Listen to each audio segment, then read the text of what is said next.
চট্টগ্রামের পটিয়া হাবিলা সদ্বীপে জোরমা ও লোকনাথ সেবাশ্রমের মহোৎসব অনুষ্ঠিত। নমস্কার, আমি রিদি সাহা। এতক্ষণ শুনছিলেন সনাতনী ওম সংবাদের শিরোনাম, এখন বিস্তারিত। চট্টগ্রামের পটিয়া উপজেলার হাবিলা সদ্বীপ মধ্যম সর্দার পাড়ায় অবস্থিত শ্রী শ্রী জোরমা ও লোকনাথ সেবাশ্রম অষ্টম বার্ষিকী উপলক্ষে আড়ম্বরপূর্ণ মহোৎসব অনুষ্ঠিত হয়েছে। মঙ্গল প্রজ্বলি প্রজ্বলনের মাধ্যমে অনুষ্ঠানের সূচনা হয়। এরপর একে একে শ্রীমদ্ ভগবত গীতা পাঠ, চণ্ডীপাঠ, চণ্ডীযজ্ঞ, বস্ত্রদান, গীতাদান, সাধুসঙ্গ, সাংস্কৃতিক অনুষ্ঠান ও মহাপ্রসাদ বিতরণের আয়োজন করা হয়। অনুষ্ঠানে দেশ বিদেশ থেকে আগত অসংখ্য ভক্তবৃন্দ উপস্থিত ছিলেন। এই মহতী উৎসবে বিশেষ অতিথি ও সাধু সন্তদের উপস্থিতিতে অনুষ্ঠান আরো আলোকস্নাত হয়ে ওঠে। উপস্থিত মহান অতিথিগণ ছিলেন শ্রী শ্রী লোকনাথ মন্দির ও শ্রী শ্রী রাম ঠাকুর সেবাশ্রম সুচিয়া চন্দনাই শেঠ অধ্যক্ষ শ্রীমৎ অজপানন্দ ব্রহ্মচারী, শ্রী শ্রী লোকনাথ সেবাশ্রমের অধ্যক্ষ শ্রীমৎ ডালিম বড়ুয়া, শ্রী শ্রী লোকনাথ সেবাশ্রম কালিয়াসীর অধ্যক্ষ শ্রীমৎ সোমনাথ চৈতন্য মহারাজ, শ্রী হৃদয়মণি, শ্রীমৎ রণনাথ ব্রহ্মচারী, শ্রী রিগেন কান্তি দাস, শ্রীমৎ কৈবল্য শক্তি চিন্তাহারী ধ্যান, শ্রী শ্রী 107 শান্তিরাজ বালক সাধক নাগরাজ, শ্রী হরিদাস ব্রহ্মচারী, শ্রীমৎ ননীগোপাল সাধু, মৃদুলানন্দ, শ্রীমৎ ভূগোপী মহারাজ, শ্রীমৎ পরিতোষানন্দ ব্রহ্মচারী, শ্রীমৎ রাজীবানন্দ, শ্রী কৃষ্ণানন্দ ব্রহ্মচারী ডালিম মাতাজি, শ্রীমতী সুরুচি নাথ। এছাড়াও চট্টগ্রাম জেলার বহু সাধু সন্ন্যাসীবৃন্দ এই মহোৎসবে যোগ দেন। শ্রী শ্রী জোরমা ও লোকনাথ সেবাশ্রমের অধ্যক্ষ শ্রী রিমন সর্দার ব্রহ্মচারী তার বক্তব্যে বলেন, এই মন্দির বর্তমানে জরাজীর্ণ অবস্থায় রয়েছে। আমার মূল লক্ষ্য হলো মানব সেবা, মায়ের সেবাশ্রমের পাশাপাশি একটি অনাথ আশ্রম প্রতিষ্ঠা করা। এই কর্মযজ্ঞ বাস্তবায়নের প্রয়োজনে অর্থে যা ভক্তবৃন্দের প্রণামী ও অনুদানের মাধ্যমে সম্ভব। তাই সকল সনাতনী ভক্তের কাছে অনুরোধ, আসুন আমরা সবাই মিলে এই আশ্রমকে টিকিয়ে রাখি ও উন্নত করে গড়ে তুলি। অনুষ্ঠানে দূর দূরান্ত থেকে আগত হাজার হাজার ভক্ত একত্রিত হন, যারা পুরো আয়োজনকে প্রাণবন্ত করে তোলেন। গুরু যদি বেশ্যাই গমন, তো গুরু পতিত পাবন। আপনার গুরু পাপ করেছে, আপনি কি পাপ করেছেন? আপনার গুরুর পাপ তো আপনি ভাগ নিবেন না, কিন্তু আপনার গুরু আপনার পাপের ভাগ নিবে এবং আপনাকে এই পার থেকে ওই পার করে দেওয়ার চেষ্টা করবে। তো সেই কারণে কেউ কোনো গুরুর নিন্দা করবেন না, ধর্মচর্চা করবেন, প্রত্যেক দিন গীতা পড়ার চেষ্টা করবেন। বৃহস্পতিবার যে দিনটি মায়েরা আলতা পড়বেন, পান খাবেন, লক্ষ্মী পূজা করবেন। হ্যাঁ, আসলে এখানে মায়ের সন্তান সবাই আমরা মায়ের কানে সবাই ছুটে আসছি অনেক দূর দূরান্ত থেকে। আজকে এই মন্দিরের সেবায়েত রিমন দাদা, যিনি এই মাকে পেয়ে অনেক মানুষের উপকার করে যাচ্ছেন, অনেক কিছু করে যাচ্ছেন, মানুষের ভালো মন্দ বিভিন্ন দিক দিয়ে উনি চিন্তা করে যাচ্ছেন, মায়ের ফুল ফল দিয়ে অনেকের উপকার করে যাচ্ছেন। আমরাও এসেছি ওনার কাছ থেকে কিছু নিয়ে উপকৃত হব। মায়ের অলৌকিক লীলা, মায়ের লীলা বোঝার মতো ক্ষমতা এখানে এই সংসারের কারণেই আমরা মায়ের সন্তান সবাই আজকে এই অনুষ্ঠানে এসে আমরা খুবই আনন্দিত এবং মায়ের চরণ দর্শন করতে পেরে আমরা খুবই সাফল্য। কোথা থেকে আসছেন? আমি পটিয়া ওই পটপাড়া থেকে আসছি। আপনার শুভ নামটা? আমার নাম হচ্ছে শিবন বসাক। অসংখ্য ধন্যবাদ।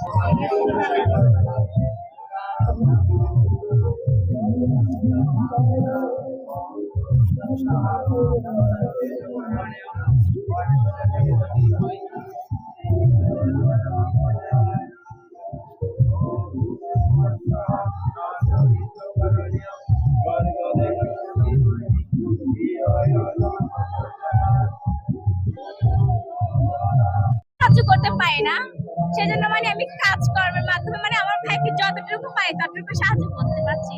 যদি আমি যদি অনেক যদি অর্থ উপার্জন করতে পারতাম তাহলে আমি আমার ভাইকে অবশ্যই সাহায্য করতাম, কিন্তু যেহেতু এটা পারছি না তাহলে আমি ওর পূজার কাজ সব যতটুকু পাই ততটুকু করছি।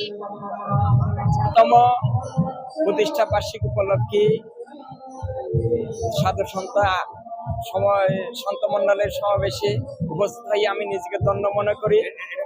আমি আশীর্বাদ প্রার্থনা করি রিমন কর্মচারীকে, আর সাধুবাদ জ্ঞাপন করি মিডিয়া যারা এসেছেন তাদেরকে আমি সাধুবাদ জ্ঞাপন করি এবং ভক্তবৃন্দকে বাবা লোকনাথের শুভেচ্ছাময় হয়ে উঠুক। কেননা এই গ্রামে একটা সাধুর জন্ম হলে গ্রামের শ্রীবৃদ্ধি উত্তর বৃদ্ধি হয়। আপনারা সবাই সহযোগিতা করবেন। রিমন ব্রহ্মচারী যেন গৃহের মধ্যে বাবাকে প্রতিষ্ঠাতা না করে একটা বাইরে যেন জায়গায় ক্রয় করে যান, যেন বাবাকে স্থাপন করতে পারে। জামাই এটা পারতো না। আপনারা সার্বিক সহযোগিতা করবেন যাতে আপনাদের গ্রামে যেন শ্রীবৃদ্ধি মন্দির প্রতিষ্ঠা হবে, এটাই চাই। এবং উপস্থিত আছেন অত্র শ্মশান কালী মাইয়ের জঙ্গল খাইনের প্রতিষ্ঠাতাধ্যক্ষ পরিবেশানন্দ ব্রহ্মচারী মহারাজজি উপস্থিত আছেন। আমার অত্যন্ত সাহসপদ সোমনাথ ব্রহ্মচারী রুদ্রক্ষ বাবা, এবং উপস্থিত আছেন আমার এই বন্ধুবর যিনি বৌদ্ধ ধর্মে হয়েও আমার বাবাকে অত্যন্ত ভালোবাসে, আমার বাবার নিবেদিত প্রাণ হয়ে বাবাকে সেবা করে যাচ্ছেন আমার বন্ধুবর ডালিম বড়ুয়া ব্রহ্মচারী, এবং উপস্থিত আছেন ওই কৃষ্ণানন্দ ব্রহ্মচারী উপস্থিত আছেন এই যে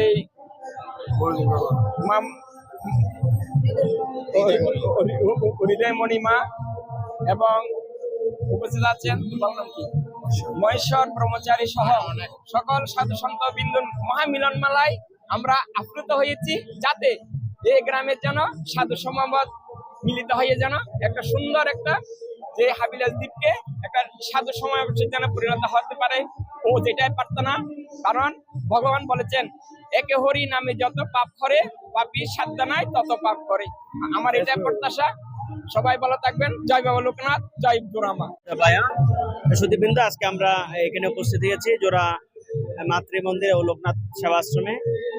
আমরা অনেক সন্তবৃন্দ এখানে, আমাদের শ্রীমৎ অজপানন্দ মহারাজ এবং রিগান বাবাজি এছাড়াও বিভিন্ন আশ্রমের সন্তবৃন্দ এখানে উপস্থিত হয়েছেন। আমাদের সকল সন্তের একটাই লক্ষ্য, সেটা হচ্ছে যে আজকে রিমনের যে মায়ের মন্দির, সেই মন্দির যাতে উত্তরোত্তর শ্রীবৃদ্ধি হয় এবং তার প্রতি সে যতটুকু অবস্থানে এখন দাঁড়িয়ে আছে তাই সেটা আরো ধীরে ধীরে বৃদ্ধি হয় এবং মায়ের কৃপা সকলের ধন্য হোক, সেটা আমরা প্রার্থনা জানাচ্ছি মায়ের কাছে।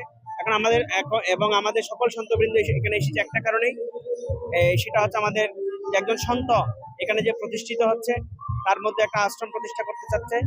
তাকে আপনারা সকলেই যে যেভাবে পারেন না কেন সহযোগিতা করে সে আশ্রমটা করার জন্য, সহযোগিতা করার জন্য আমি আহ্বান জানাচ্ছি। ধন্যবাদ। সবাই সমবেত হয়েছি, আমি বেশি কিছু বলবো না। রিমন বাবার এই জোড়া মায়ের মন্দিরের জন্য সবাই এগিয়ে আসবেন। সবাই ভালো থাকবেন, সুস্থ থাকবেন। সবাইকে জয় বলো লোকনাথ। হয়েছে আশীর্বাদ করি যাতে ভবিষ্যতে আরো অনুষ্ঠান আরো বড় হয়, যাতে সবাই মিলে একসাথে হতে পারে। নমস্কার, শুভ প্রণাম। আমরা এই মুহূর্তে আছি পটিয়া হাবিলাস দ্বীপের শ্রী শ্রী জোরমা ও লোকনাথ সেবাশ্রমে, যে এখানে রিমন সর্দার বাবাজি আছেন। ওনার খুব ইচ্ছে উনি একটা বাবা লোকনাথের নামে একটা মন্দির বানাবেন। উনি এখানে আজকে পর্যন্ত অষ্টম বার্ষিকী অনুষ্ঠান হচ্ছে, গীতা পাঠ ও চণ্ডী পাঠের আয়োজন করা হয়েছে। এখানে এই অত্র এলাকার অনেক ভক্তবৃন্দ এবং দূর দূরান্ত থেকে বিভিন্ন মঠ মন্দিরের সাধু সন্তরা এসেছেন, এবং কি ওনারা যে জগতের কল্যাণে কাজ করে যাচ্ছেন, ওনারা সকল সাধু সন্তরা চাচ্ছেন সকল সনাতনী বাংলাদেশ তথা সারা পৃথিবীর সকল সনাতনী ঐক্যবদ্ধ হয়ে কাজ করুক। একজন সনাতনীর বিপদ আপদে অন্য এক সনাতনী পাশে দাঁড়াক। আমরা যাতে কারোর উপর কারো দায়ভার হয়ে না থাকি, আমরা যাতে নিজেরার উপর নিজের একটা খুঁটি হয়ে দাঁড়াতে পারি। তো সকলকে নমস্কার, বেশি কিছু বলবো না। তো আগামী 27শে জুন রোজ শুক্রবার শুভ রথযাত্রার অগ্রিম শুভেচ্ছা ও অভিনন্দন। সকল সনাতনীদের উদ্দেশ্যে বলতে চাই, আপনারা সবাই রথযাত্রায় অংশগ্রহণ করুন, ভগবান জগন্নাথের কৃপা লাভ করুন। আর আমাদের রিমন সর্দার প্রভুজির জন্য সবাই প্রার্থনা করবেন, উনি যাতে ওনার মনস্কামনা পূর্ণ করতে পারেন। ওনার খুব ইচ্ছে উনি যাতে একটা মন্দির করতে পারেন এবং কি অনাথ বাচ্চাদের উনি ঠাঁই দিতে পারেন, একটা মাথা গোজার স্থান করে দিতে পারেন। তো এতে উনি সবার সার্বিক সহযোগিতা কামনা করছেন। তো আপনারা যার যার অবস্থান থেকে ওনাকে যে যাই পারেন ওনাকে সার্বিক সহযোগিতা করবেন, এটাই প্রার্থনা করি। আর হিন্দুদের বিপদ আপদে পাশাপাশি সব সময় আপনারা পাশে দাঁড়াবেন সকল সনাতনী। তো সকলকে সনাতনী স্বেচ্ছাসেবী ফাউন্ডেশনের পক্ষ থেকে শুভ প্রণাম, নমস্কার। আগমন হয়েছে জোড়ামা লোকনাথ সেবাশ্রমে। আজকে গ্রামে যদি রিমন সর্দার লোকনাথের ভক্ত না হতো, আজকে এতগুলো শান্ত সমাবেশ আয়োজন হতো না। আনন্দ লাগছে আমাদের এই অনুষ্ঠানকে দেখে। আপনারা সবাই সনাতনীদের কথা একটা অনুরোধ, জোড়ামা লোকনাথ সেবা আশ্রমের প্রতি সবাই এগিয়ে আসুন, কিছু সহযোগিতার হাত বাড়িয়ে দেন। এই হাবিলাদ্বীপ গ্রামে যেন একটা আমরা সুন্দর একটি শ্রী মন্দির দেখতে পাই, এই আশা ব্যক্ত করি, সকলের কাছে এটি জানাই। আর ভগবান শ্রী লোকনাথ বাবার কাছে প্রার্থনা জানাই, এই জোরমা লোকনাথ সেবা আশ্রম যেন দিন দিন যাতে উন্নতির দিকে যায়, প্রতিষ্ঠিত একটা আশ্রম হয়, এটা আমরা সবাই বাবার কাছে রাতুল চরণে সেই প্রার্থনা জানাই। জয় মা, জয় বাবা লোকনাথ। সবাইকে আমার নমস্কার, আমার বড় ভাই বোন এবং বড় মা বাপ সবাইকে আমার প্রণাম জানাই। তো এখানে শ্রী শ্রী জোড়া মা লোকনাথ সেবাশ্রম মায়ের কাছ থেকে আমি অনেক কিছু পেয়েছি। মানে আমি আগে অনেক জায়গায় গিয়েছিলাম, কিন্তু আমি তেমন কিছু পাইনি, কিন্তু আমি এই মার দর্শন পেয়েছি, ওনার কাছে আমি অনেক কৃতজ্ঞ। এই হাবিলাদ্বীপের শ্রী শ্রী জোড়া মায়ের ও লোকনাথ মন্দির আশ্রমে এসে অনেক ধন্য হয়েছি এবং আজকের এই অনুষ্ঠান দেখে আমার অনেক ভালো লাগছে। তো আমি এসেছি রাউজান থেকে। রাউজান থেকে আমি এক ভক্ত। তো আমাদের মন্দির হচ্ছে রাউজান শিব আশ্রম, ওখানে পাঁচকাইন গ্রামে। তো আজকে শুনে আমি অনেক খুশি হয়েছি, এখানে জোড়া মায়ের যে আজকে অনুষ্ঠান হচ্ছে। তো এই অনুষ্ঠান দেখে আমি অনেক অনেক কৃতজ্ঞ হচ্ছি, যেন মা বোনরা সবাই এসেছে। তো এখানে অনেক ভক্তের আগমন হয়েছে। তো তাই আমি এই ইমন বাবাজিকে আমি ধন্যবাদ জানাই যে আজকে এই ধরনের বড় ধরনের একটা অনুষ্ঠান করার জন্য। তো ওনাকে আমি কৃতজ্ঞ জানাই। আমার মহারাজের যাতে জয় হোক, এই হাবিলাস দ্বীপটাকে যাতে আলোকিত করুক, এটাই আমার প্রার্থনা। জোড়া মায়ের জয় হোক, লোকনাথ বাবার জয় হোক। সবাই একবার আমরা জয় বাবা লোকনাথ বলি, দুটি কথাই দিতে আনলাম। সবাইকে সুখী হোক, সুখী হোক।